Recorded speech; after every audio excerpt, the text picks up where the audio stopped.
Okay, so in this video I'm going to be showing you kind of where all the features are, how to open doors, where the motherboards are, so kind of locations of everything when you need to look at something. Just want you to kind of know where everything is on this machine. So we're going to start with the shaker, of course. We have our back roll, that comes off. This motor only goes on one side. The other side is empty, so just ensure that this, when after you load it, that this end goes inside here. There's a slit there as well that it goes in, so just slide it right in there. And the motor for that, if it ever needs to be changed, of course, is right there. And that's the connection for it there. And this is the sensor bar here. So this is where the film kind of comes down and around. And as it's printing, it pulls it up and down, lets it know, kind of times it when to actually roll it. So that's your sensor bar here. So from here, from the back, I'm going to pan to my right first. There's an access panel here, and it has a couple of screws, I think 3 or 4 at the bottom that have to come out. And that's if you ever need to access here. So that, let me just show you here, right there. So there's 1, 2. Okay, so there's 2. There's another one over there. So once you take those off, this will lift up. There's like a little lip here, and it lifts up, and then out. And then going back in, same way. You gotta kind of go a little bit higher. So maybe go flush with this, and then push it against the printer wall, and then down. So there's little lips there that kind of catch into it. So 2 screws to pull this off if you ever need to access on the right side from the back. Now we'll move over to the left side, and this is the side where your filter is. So to access the filter, you have a little screw thing here. So just unscrew it like a key, and you have to lift a little from the bottom, pull up, because it has a little latch here. So you kind of have to lift up a little bit. So I'm lifting to get it up and over onto the circle here. And that's what locks it in. And then that hole is where that actually goes in to lock it into place. So inside here, of course, is your exhaust, your in and out. So this is what draws in the vapor, brings it through here, filters it out. Okay, so it's all filtered, and your filters are in here. So it comes through, filters all of your vapors, and then comes out here and gets blown out. So that is what's in here. So there's a motor if you ever need to change it for the blower in here. So that's in here. And then there's all these screws. When it's time to change the filter, will have to come off. And I will do a video on that later on how to actually change the filters inside here. Again, to close it, lift it up a little until it closes. And then you can just turn this to kind of lock it into place. You don't have to turn it all the way in, just a little bit, and that's fine. And if we keep going along here past the filter, we have our drawer here, and that's for all our access powder to go into. It gets dropped into there and into here, and then of course we refill it into here, which I'll show you in a minute. And then this piece here, if you ever have to take this panel off, is just 1 screw there. Okay, I'll show you from this side. So this is where your powder goes in, of course, and then it gets rained on in sequence into here, onto your film, and then it goes through, it gets banged off by this, and then it gets cured, of course. And then here is the tray. So this is the tray, and if you're watching the other videos, I'm sure you know, you pull it out and then recycle in here, and then put the tray back in like that, and then close this. If you make a little mess here, which is normal, just wipe it in and then shut that. Okay, and then on the other side here, we just have our emergency stop and our power button here. We have our roller here, and this is what all these little holes are vacuums. And then on the front, this is our preheat. So this is our preheat temperature, and this is a heater in here as well. It gets hot. And then of course, if we come to the front, we have our sensor that when the film comes down, it reads it and starts to actually take it, and it won't let the film pass the sensor, so it'll feed it through. And then over here is your power, which I have run over here right now. And then you plug that into a 220 volt, of course. So that is kind of the features and what the shaker has, or where things are. Oh, one more thing I should show you inside, I guess. That would be inside here. So if we lift up on this carefully, you got to kind of pull up on it a bit to get it to kind of, the hydraulics to kick in, to lock it into place. And under here, if you ever need to change a bulb, the bulbs are under here. And that's pretty much under here, is just changing the bulbs. And whenever you have to change them, on the ends of them, it's pretty straightforward. You'll just have to unscrew whichever bulb, let's say it's this one. You'll just have to find the wire that's connected to it.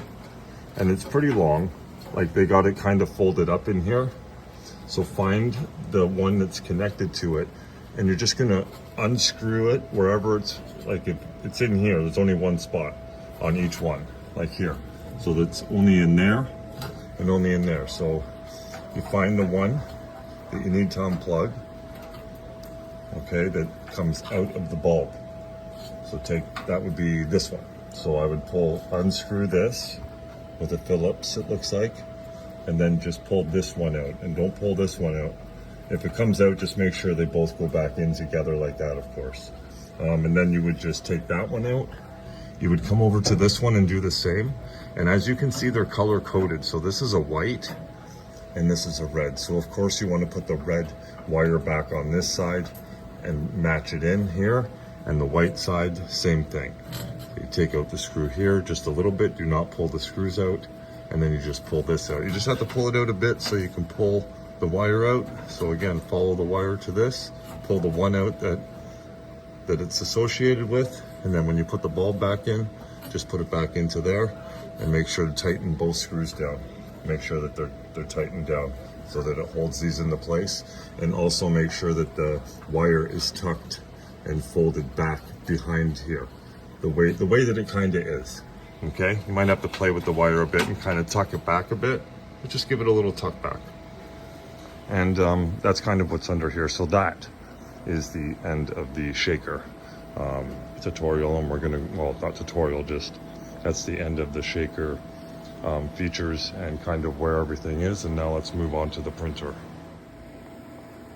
Okay, let's go over some of the features and where everything is. I kind of already did the full tutorial if you go on my other video on all the functions, how they work. I'm just kind of showing in this video where everything is and where the pumps and stuff are located, or sensors that you'll have to change. So let's move in here. So we'll start with the inside. These are your rollers. If they ever had to be changed for some reason, there's a screw here that will unscrew it, take it out, and then you'll have to change it. I think in the back, let's just check. Oh, I'm here. Don't know if there's any screws in the back that you'll have to remove.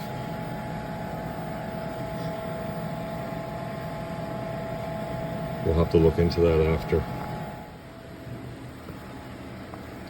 Okay, let's start with the inside. You know you have your rollers here, and those are controlled by your electric roller, of course, up here. You have your film coming out here. You've got the sliders that just kind of go on each side to make sure that it doesn't flip up while it's printing and do a head strike. You have your capping station here. Your cap tops are here. Your head is here. Dampers are here. Your head carriage is here. And these here on each side are head strike.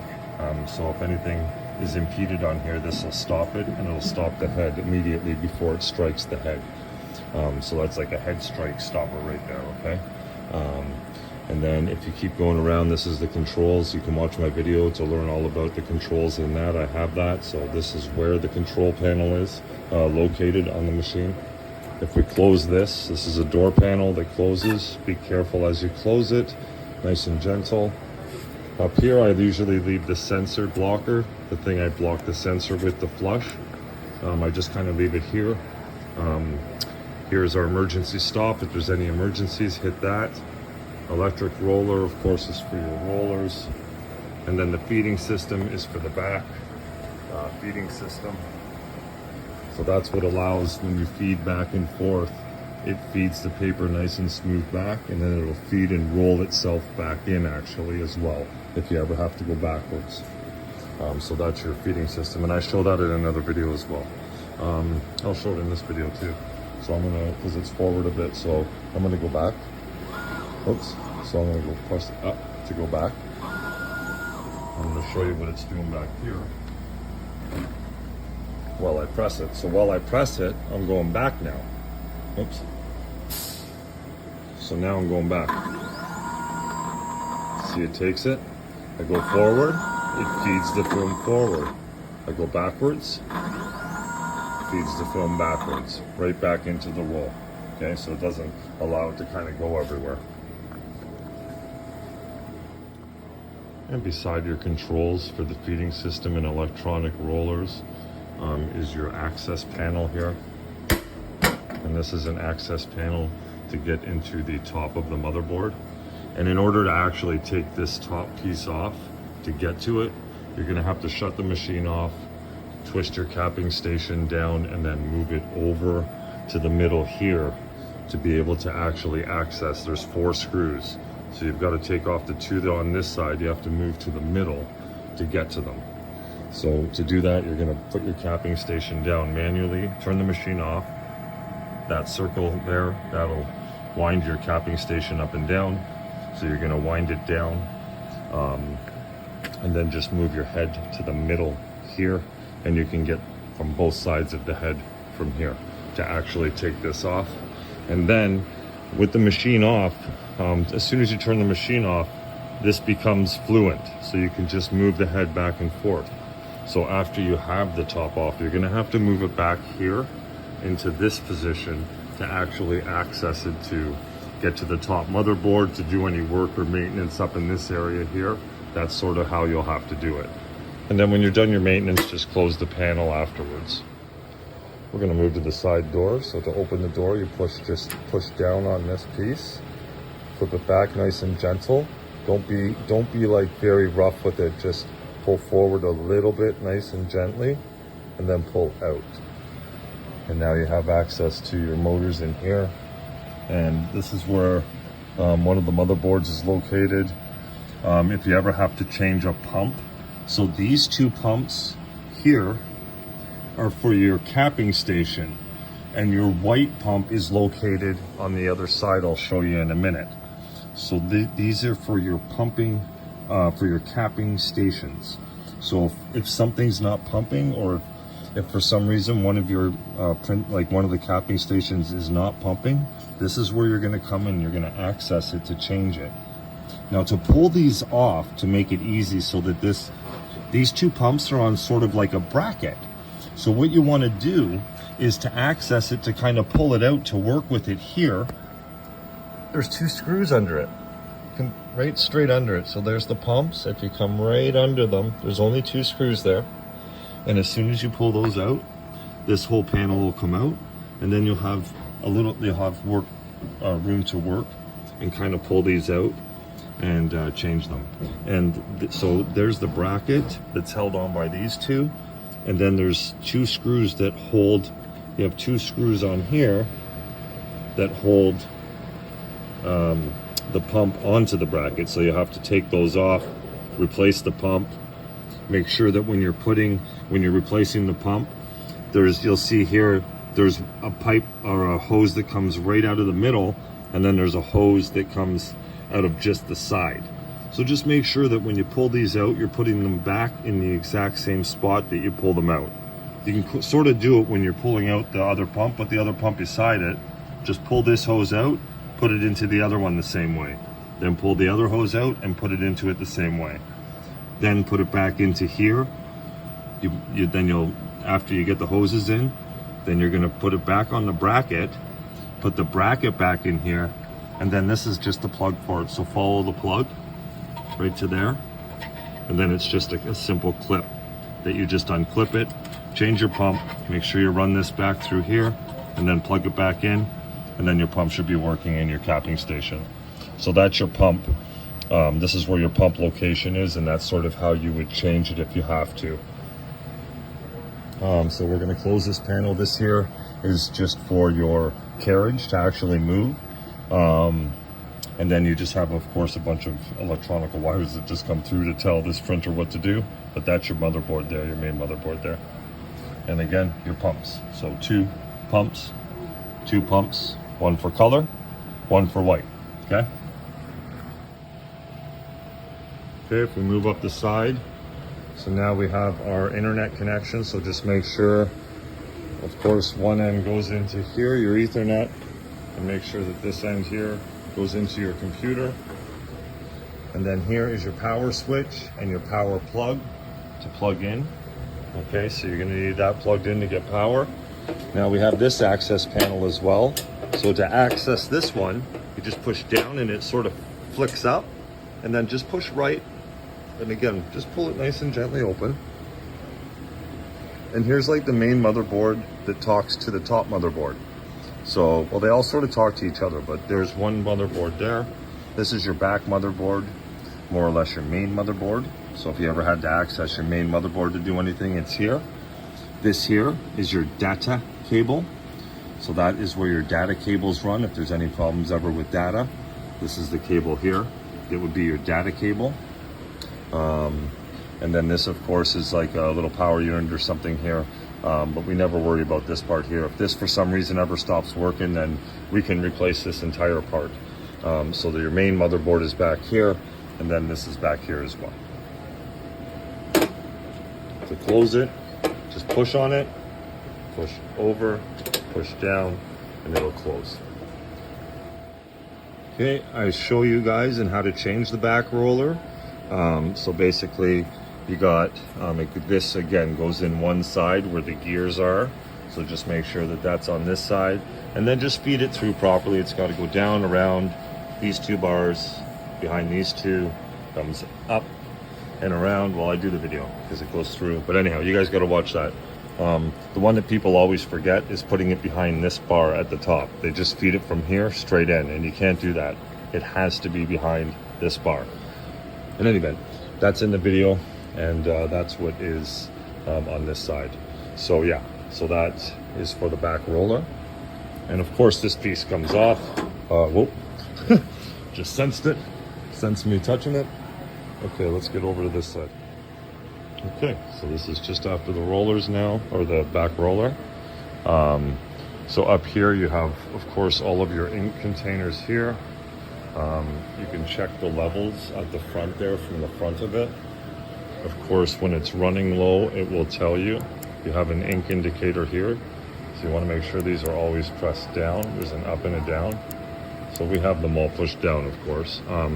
So if for any reason, of course, they're not working or not going off, it's just because the battery's probably dead. These do last a while, so they don't go for some time. But if for some reason it does stop beeping every time your ink gets low, it's just probably and more than likely your battery. This is your ink stirrer here.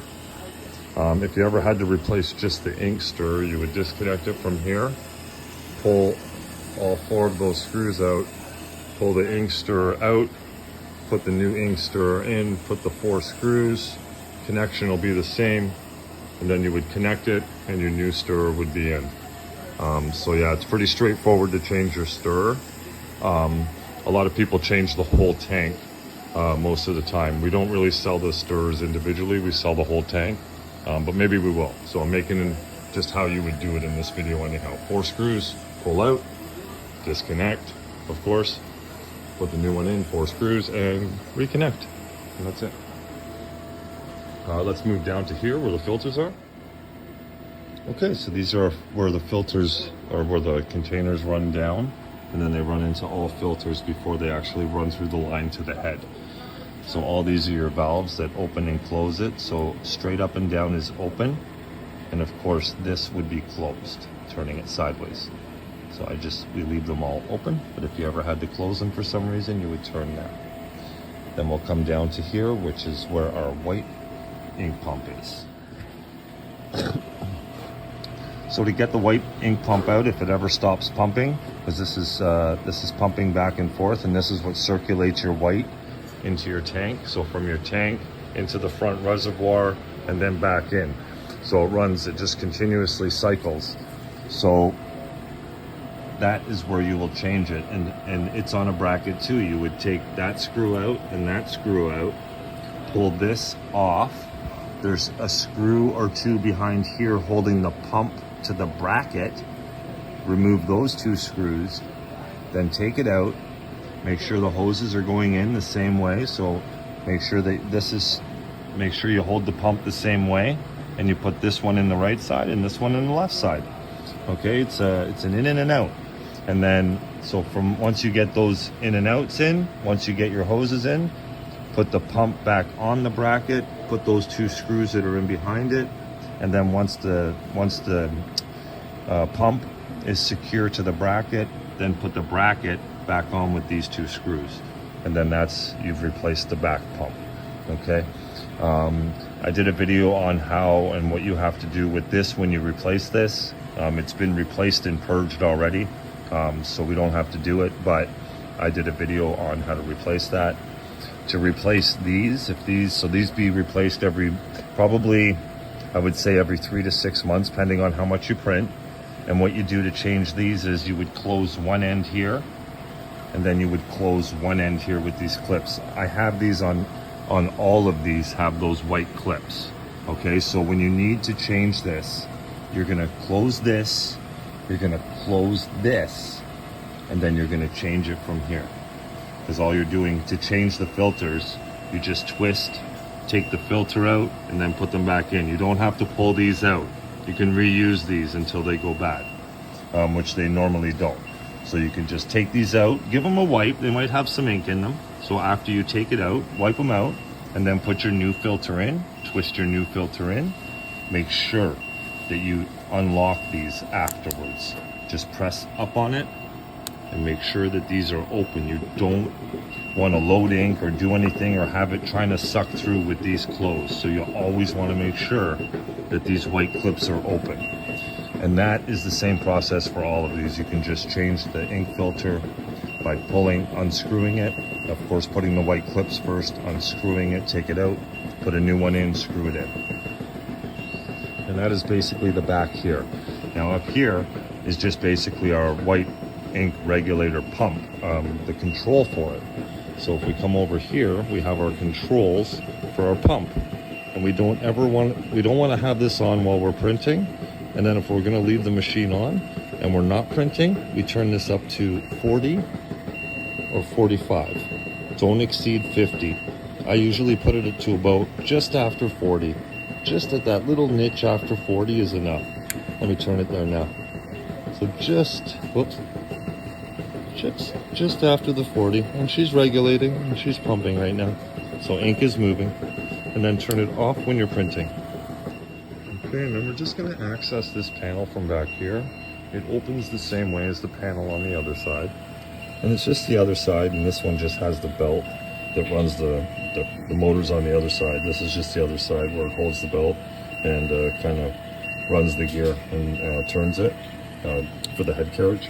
That runs up here as well. So that's all, these are all the gears that run that and the belts. And then that's just a power source there. So if you ever have to change a power source, that's just in this panel here. And that's all that's in this panel here. You can just close that. Then of course, when we move down from this panel down here, we have our ink stirrer. I've got it stirring the next batch of ink now. You have your controls.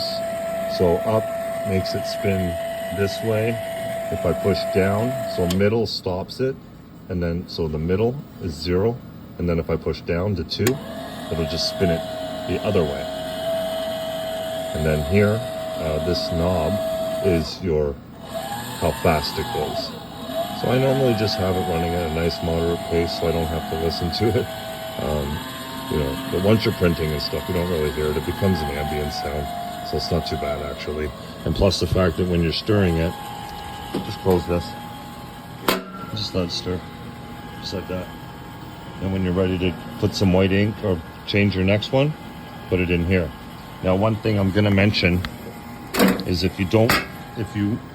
once you put it in here and you don't fill a whole 1 liter, if you're going to put it back on here, you have to make sure that that lid is tight. Because if you put it in here and it's not tight and you're not paying attention, it could leak all of your white in here. Okay, so you really want to pay attention to that. For a new bottle, it's fine.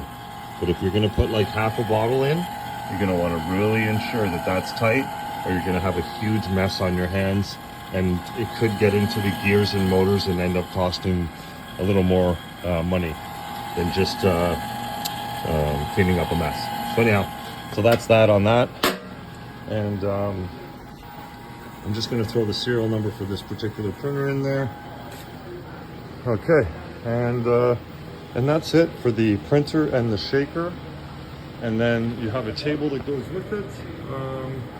And it has 2 pieces here that I have that go with it, but we don't have it set up. So you take that home and screw that in, or build it from home. I have a video on how to build it from scratch, like right out of the crate. So either or.